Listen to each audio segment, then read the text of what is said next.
Assalamualaikum warahmatullahi wabarakatuh. We are from group 3 will present our material today about language, identity, and intercultural communication. Before we start, I would say thanks to Miss Neni who has given us the opportunity to present our material today. And let me introduce ourselves. I am Devan Hendry as moderator and speaker, and my partner Siva Suryani and Gina Febriami as speaker. Okay, I will explain the first material, that is language. In communication research, language seems at the best tangential unless it is assumed that language constitutes part of the process of message encoding and decoding that occurs during intercultural interaction. There is continued interest in how nonverbal and verbal behavior differs across cultures, concerning mainly what transpires in the immediate context of meaning. The immediate context of meaning are message transaction. Little explicit attention, however, has been paid to how language and identity are conceptualized in relation to each other and the extent to which language can be said to constitute an important part of identify.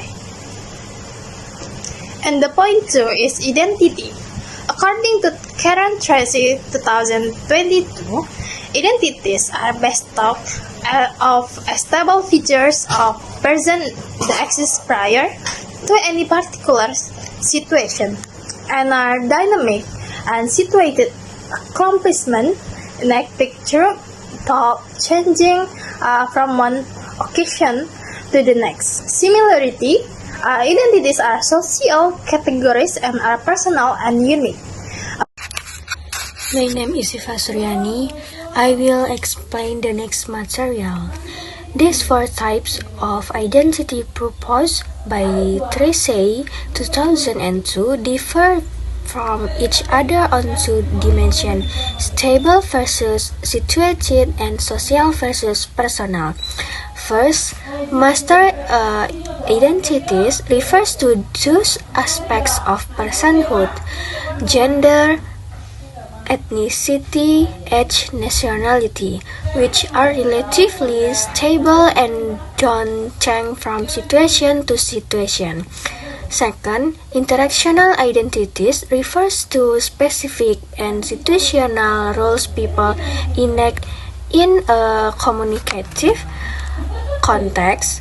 A person can be a college student, a volunteer, a passenger, and third, relational identities refers to interpersonal relationships such as power difference or social distance between people involved in a given situation.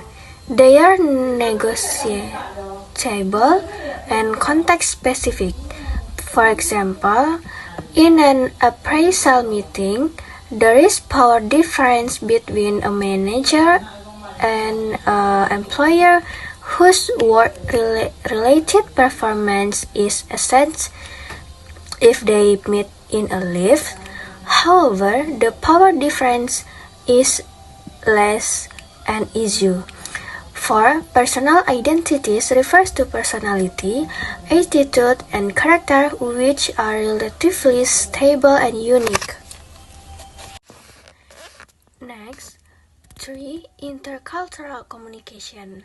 In the field of intercultural learning and education, interculturality represents a language and culture learning pedagogy which believe that the goal of language learning is to become intercultural speaker, mediating between different perspectives and cultures, rather than to replace one's native language and culture with target ones. Okay, I'm Gina Febriami and I will explain the next material is the next thought that interculturality plays an important part in reinforcing and negotiating social relationships among different generations of disparate families who more often than not face the tension between culture, feel value of this topic, communities and those of the local communities in the need to deal with reference language, ideologies, and discrepancies in linguistic abilities. Intercultural communication provides an analytical lens to different vision and experience in our interaction with other people who might look different from us, speak as different language, or speak the same language in different way. I hope this book has some way to redress these misconceptions. And the next material, why intercultural communication? Why intercultural communication? One of the most important reasons for studying intercultural communication in the awareness it rise of own cultural identity and background. The self-awareness imperative helps is to gain insight into our own culture along with our intercultural experience. All incultures